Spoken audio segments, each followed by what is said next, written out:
Bom pessoal, olá a todos. Agora que acabou as eleições, né? A gente pode conversar um pouco sobre outros assuntos. A gente pode voltar um pouco à normalidade. E aqui no canal eu vou voltar a falar mais de teologia. Só eventualmente que eu vou trazer um vídeo político ou outro, tá? Eu peço até desculpa a quem é membro do canal, que eu não tenho feito muitos vídeos esses dias, por dois motivos.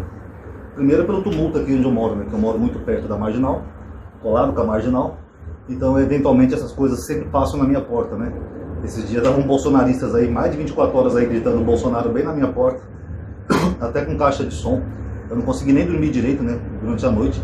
Então ficou uma coisa bem confusa. Depois vieram os petistas e expulsaram os bolsonaristas daqui.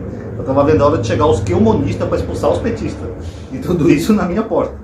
Então eu peço desculpa por isso. E o outro motivo também é que, como é um momento político, né, é claro que as pessoas me mandam muita mensagem no privado, no WhatsApp, perguntas, com medo, não sei o quê. Tanto bolsonaristas quanto petistas. Então por isso que eu estou fazendo esse vídeo aqui, para a gente conversar um pouco sobre a democracia e a economia, até para tranquilizar algumas pessoas, tá bom? Quando eu fui votar domingo, pessoal, eu já contei no grupo essa história, né? Tinha uma senhora, uma mãe, um garotinho, ele estava na minha frente. Aí ela perguntou onde é que era o colégio, né? Talvez ela fosse moradora recente. Eu falei, ali na rua de trás, aquilo é meio escondido mesmo, né? Eu também estou indo votar. Vamos lá votar. Eu achei até bonitinho, sabe? Ela de camisa verde e amarelo, garotinho de azul. Patriota. Só uma mãe com um garotinho. Então você vê que coisa bonita, né? Um anti-bolsonarista e uma bolsonarista acabaram indo juntos para o mesmo colégio. Isso é a democracia, pessoal. A democracia, ela tem que ter o contraditório. Ela tem que ter polarização. Porque senão vira uma teocracia ou uma ditadura. Então a democracia tem que ter isso. Se todo mundo fosse só bolsonarista ou todo mundo fosse só petista, não seria uma democracia. Então a graça da democracia é isso, é você ter o contraditório e você ter alternância de poder. Isso é muito normal e é saudável. Vários países do mundo têm isso. Olha, por exemplo, os Estados Unidos, onde republicanos e democratas periodicamente alternam o poder. Isso é muito normal. Então, foi um livre exercício democrático das pessoas. Agora, infelizmente, nesse momento político que nós estamos, as pessoas estão se vendo como inimigas, porque estão levando a política para um lado muito pessoal. Não que eu já não tenha discutido com pessoas por política, já discuti sim, e quem me conhece sabe disso. Mas o que eu quero dizer, pessoal, é que nós temos que discutir ideias, e não pessoas. Nós podemos sim nos opor politicamente, que não quer dizer que nós temos que ser inimigos por causa disso. É que nem time de futebol, por exemplo, eu torço pro Corinthians, sempre fui corintiano. Quer dizer que eu vou odiar alguém porque é São Paulino, porque é palmeirense, ou porque é flamenguista? Não, cada um torce pro seu time. Vamos zoar, vamos brincar, vamos se provocar, mas a amizade continua a mesma, independente disso. Porque tem que ter essa polarização numa sociedade livre, entendeu? Agora, muitas pessoas estão assustadas e com medo do eventual governo Lula, principalmente na questão econômica, né? Primeiro tem a bobagem do comunismo, né? Eu já falei 500 vezes aqui, o Lula não é comunista. Ele já governou o país por 8 anos, a Dilma 1 ano e meio, mandato e meio, e mesmo assim nós não tivemos nenhuma ditadura comunista. No máximo que nós tivemos foi um governo mais socialista, voltado para políticas sociais, nesse sentido. Mas agora um governo comunista não. E o Lula não tem a menor chance de implantar uma ditadura comunista no Brasil. Então esse é um medo bobo que as pessoas estão por aí se espalhando, alguns até parando rodovias, né? Isso não é saudável, pessoal. Quem não gosta do PT e do Lula é um direito da pessoa. Existe na democracia vários meios legais de você fazer oposição ao governo. Você pode protestar desde que não feche as vias, como esses bolsonaristas estão fazendo. Você pode cobrar do seu deputado, você pode até pedir o impeachment do presidente. Sabia disso? Qualquer cidadão brasileiro pode fazer um pedido de impeachment e ir lá em Brasília e protocolar na Câmara dos Deputados. Isso é democracia. Perfeitamente saudável. Em vez de ficar fechando rodovia como esse pessoal está fazendo, vão atrás de seus direitos na democracia. É muito normal e saudável. Você não é obrigado a gostar de um presidente. Agora, fazer isso que esse pessoal está fazendo aí, fechando rodovia, até impedindo pessoas de ter acesso médico, isso é criminoso, pessoal. Tem pessoas aí que já estão morrendo por causa disso. 2 pessoas já morreram em ambulância porque não conseguiram chegar no hospital por causa de vias obstruídas. Então isso aí já não é democracia, isso já é loucura. São pessoas que não respeitam o resultado democrático das urnas e querem porque querem que o candidato que teve menos voto governe. Democracia é essa. Então quer dizer que se eu tiver menos voto eu ganho? É telecena? Quem tem menos pontos também ganha? Não, pessoal, não é assim que funciona na democracia. E outro medo que eu estou vendo que as pessoas estão tendo é com relação à economia. No Twitter, os bolsonaristas, né, que já estão falando até impeachment do Lula, para você ver como eles são democráticos. Os bolsonaristas estão ameaçando, né, fazendo um terrorismo psicológico na cabeça dos bolsonaristas, dizendo que a gente vai comer cachorro, a gente vai revirar lixo, a gente vai passar fome, por causa dos países vizinhos nossos aqui que são de esquerda e estão quebrando. Como se o Brasil tivesse uma maravilha, né? Como se não tivesse 33 milhões de pessoas passando fome no Brasil no governo Bolsonaro. Mas eles estão fazendo todo esse terror psicológico porque eles querem voltar ao poder nas próximas eleições. Então eles usam disso, fake news, narrativas, mentiras e terror psicológico. Foi assim que eles chegaram ao poder em 2018 e assim que eles querem chegar de novo, fazendo narrativas. Porque, pessoal, a economia de um país, ela não depende de direita ou de esquerda. Como eu falei para vocês, Estados Unidos sempre alternou o poder. Já teve fases boas na América e fases ruins. Quem não lembra da quebra da Bolsa de 29? Foi uma fase ruim dos Estados Unidos, depois eles se recuperaram. Porque a economia não tem a ver com direita ou com esquerda, tem a ver com a administração. Vamos pegar, por exemplo, a Argentina. A Argentina era governada pelo Kirchner, acho que é assim que se fala, Kirchner, né? E a Argentina entrou numa crise econômica, que ele era de esquerda, beleza. Depois assumiu na Argentina o Macri. O Macri era de direita, amigo do Bolsonaro. O Bolsonaro fez até campanha para o Macri. O Macri melhorou a economia da Argentina, pessoal? Não. A economia da Argentina foi se deteriorando, mesmo numa época que não tinha pandemia nem nada desses fatores agravantes. Mesmo assim, ele não fez um bom governo. Ele não fez um bom governo, tanto que ele trouxe de volta a esquerda na Argentina, que foi agora o Alberto Fernandes, esse que é o atual presidente, que é da esquerda. E o Alberto Fernandes fez um bom governo na economia da Argentina? Também não, porque ele teve uma série de medidas estúpidas que qualquer economista básico sabe que não ajuda, desde congelamento de preço, que ele quer fazer de novo agora, ou até imprimir dinheiro. Qualquer pessoa que entende o básico de economia sabe que isso pressiona a inflação. Isso não melhora a economia, isso piora a economia. Então o Alberto Fernandes, com uma série de erros que ele insiste em repetir na Argentina, ele com certeza ele não vai ganhar uma nova eleição, vai voltar uma direita na Argentina e vai depender de quem for o candidato, se vai estabilizar ou não. Mas a Argentina já tem um histórico de má administração, tanto da direita quanto da esquerda. Então não tem nada a ver com aspecto político, tem a ver com a pessoa que está administrando o país. Tanto que aqui no Brasil o Lula foi eleito, o mercado reagiu bem. O dólar baixou, teve uma queda histórica e a bolsa de valor subiu. Por quê? Porque o mercado já conhece o Lula, ele já foi presidente. O mercado sabe que quando ele governou, ele entregou os melhores índices da economia, desde a redemocratização, inflação controlada, salário mínimo valorizado, PIB crescendo. Então o mercado reagiu bem à eleição dele, à vitória dele. Lembrando que isso não tem nada a ver, por enquanto, com o preço da gasolina que está aumentando, tá? Eu também avisei que a gasolina ia aumentar, porque o preço da gasolina estava com defasagem, a Petrobras estava segurando só para tentar ajudar o Bolsonaro a se reeleger, mas nós avisamos aqui no canal, ó, depois que o Bolsonaro for reeleito, o preço da gasolina vai disparar de novo. E de alguns alimentos também, como já está acontecendo agora, tá? Mas agora o dólar, que é o mercado em si, o mercado reagiu muito bem ao Lula.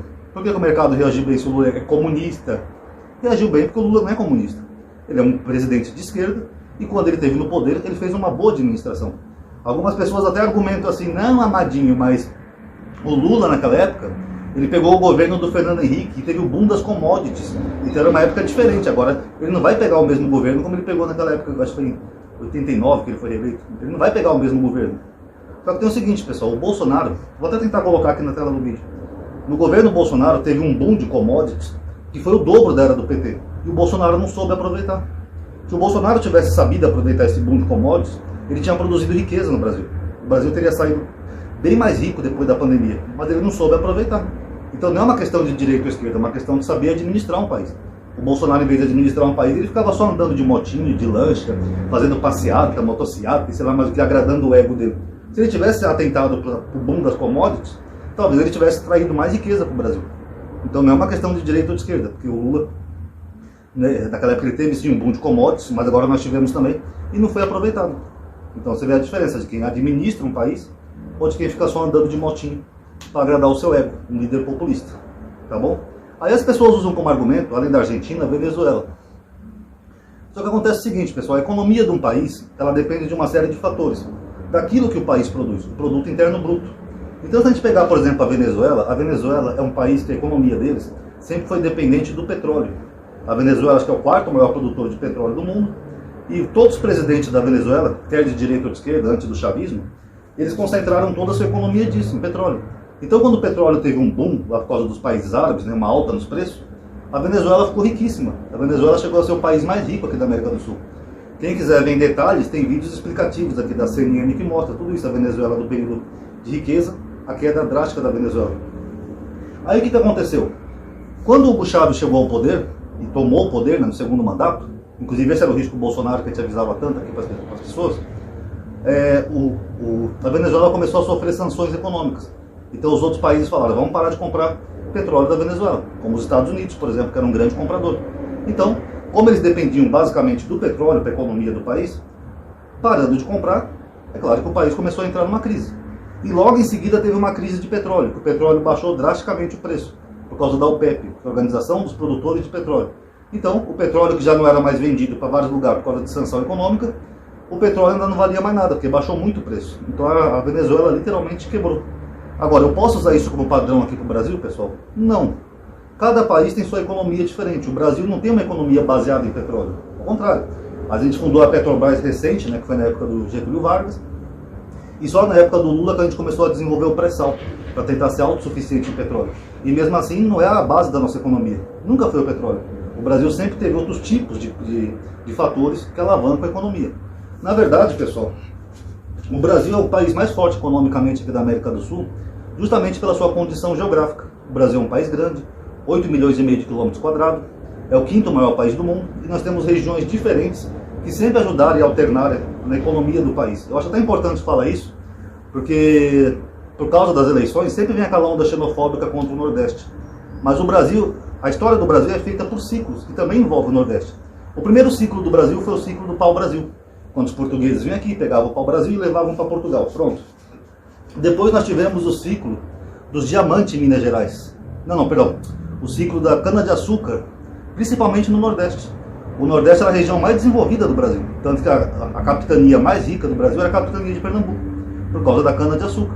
Ali que se formou engenhos, tal, fazendeiros, etc. Aí depois teve uma queda desse ciclo por causa dos ingleses, começaram a plantar cana em outro lugar, tal. Aí o Brasil quebrou esse ciclo. Depois nós tivemos o ciclo do ouro nas Gerais, diamante e tal. Todo mundo ia para Minas Gerais para garimpar ouro. Ei, vamos lá garimpar diamante, ouro em Minas Gerais. Também acabou esse ciclo. Depois nós tivemos o ciclo da borracha na Amazônia. Inclusive o ciclo da borracha enriqueceu muito a Amazônia. Tanto que a cidade de Manaus era a cidade mais rica do Brasil. Foi a primeira cidade a ter energia elétrica. Tem um teatro municipal lá até hoje, que é a época desse ciclo da borracha, etc. O que alimentou o ciclo da borracha foi a industrialização americana, porque a borracha era útil para fazer pneus para carros, automóveis, então a Amazônia ficou riquíssima. Depois, de novo, os ingleses, por uma sacanagem, começaram a plantar borracha na Índia, depois veio borracha sintética, não sei o que, acabou o ciclo da borracha. E por fim veio o ciclo da industrialização aqui no Sudeste, na época do JK, Juscelino Kubitschek. Aí se instalou muitas indústrias aqui na região do Sudeste, São Paulo, Rio e Minas, e começou a concentrar muitos empregos para cá. E devido à estiagem que coincidiu a haver no Nordeste, houve uma grande migração do Nordeste aqui para o Sudeste, em busca de emprego, por causa da industrialização. Então a história do Brasil, se a gente for analisar assim no todo, a gente vê que o Brasil sempre se ajudou. Que onde tinha um ciclo de desenvolvimento, os brasileiros todos corriam para lá. E isso já aconteceu no Nordeste, na época do ciclo da cana-de-açúcar.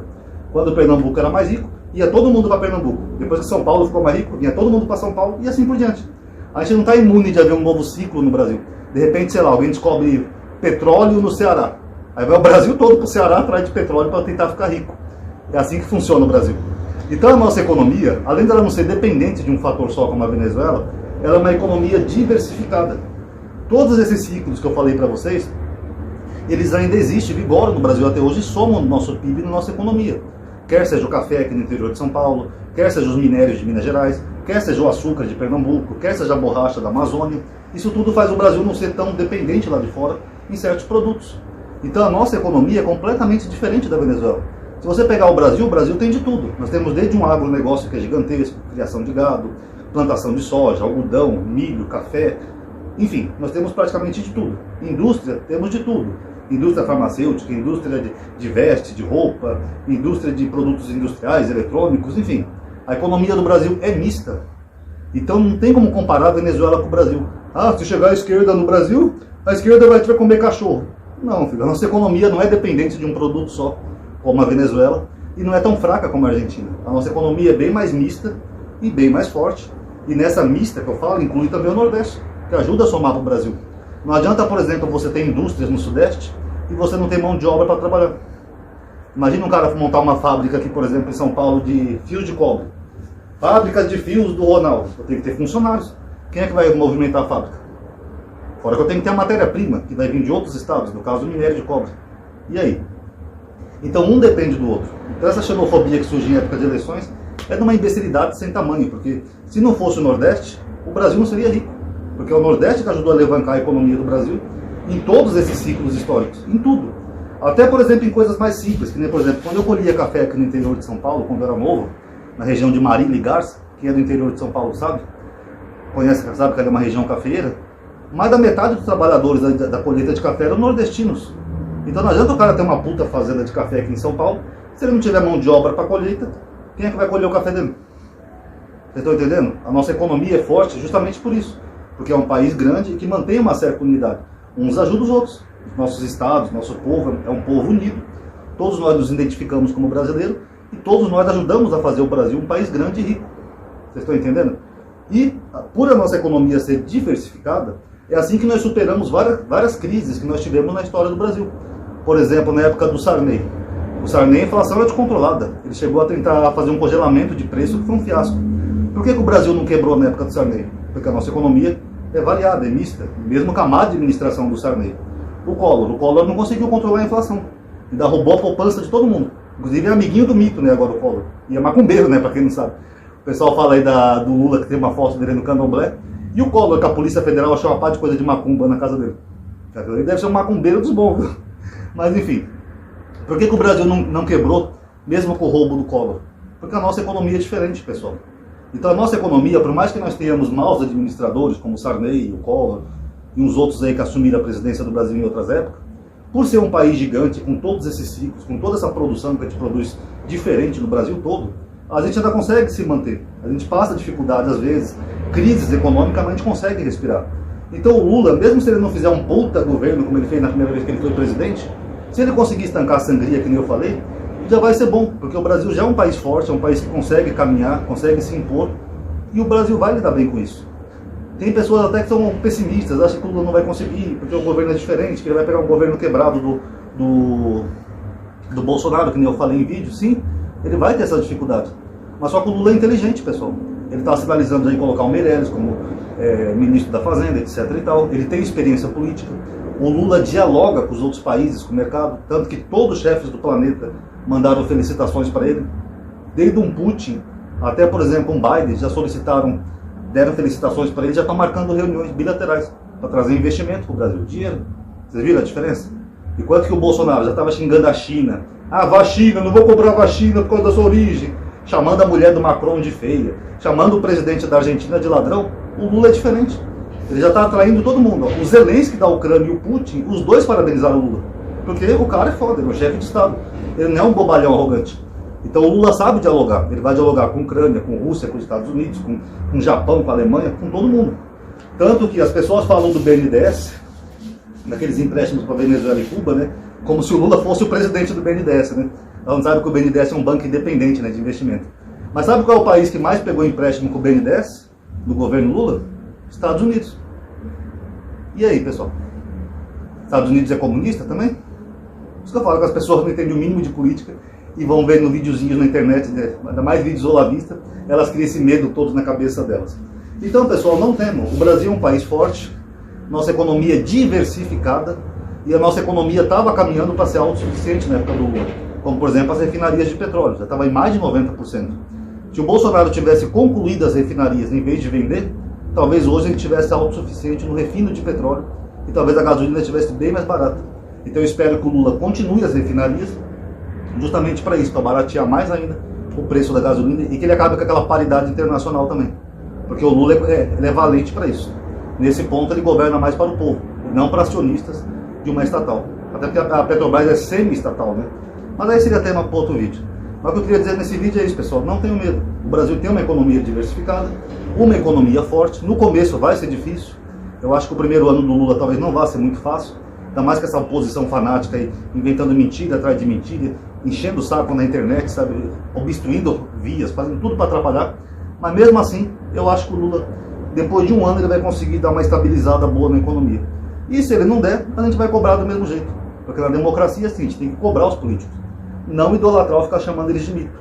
Que eu falei no vídeo anterior, eu vou ser oposição ao Lula. Não uma oposição odiosa, que nem os bolsonaristas fazem, mas uma oposição democrática. Cada vez que ele tiver atitudes que eu achar que não são boas para o povo, eu vou ser o primeiro a criticar e a cobrar dele, dos deputados que eu votei, da base parlamentar que eu ajudei a eleger, vou cobrar e vou fazer oposição, como todo brasileiro deveria fazer, inclusive os petistas. Assim que funciona a democracia. Tá bom, pessoal? Então em breve eu vou retomar os vídeos aí de teologia, tá? Peço mais uma vez perdão, é porque as pessoas mandam muita mensagem para mim no WhatsApp, Eu acho que algumas pessoas até ignoram que eu tenho um canal no YouTube, né? Tem 4 canais no YouTube, porque tem gente que manda vídeo, manda coisa. E eu já pedi aqui no canal, falei, pessoal, pega a live no WhatsApp. Eu tenho mais de 1.100 contatos no WhatsApp, eu não dou conta de responder todo mundo. Então, pegue um pouquinho leve, porque eu tenho que fazer meus esboços, tenho que fazer meus vídeos, tenho que pegar a luzinha, fazer vídeo, etc. Então, realmente não dá tempo de eu atender todo mundo. É humanamente impossível. Mas agora que passou as eleições, eu acho que as coisas vão voltando um pouco ao normal, tá bom? Então, pessoal, é isso. Obrigado aí por ter assistido. Quem puder dar um like no vídeo, tá bom? Obrigado aí por ter assistido. Paz a todos.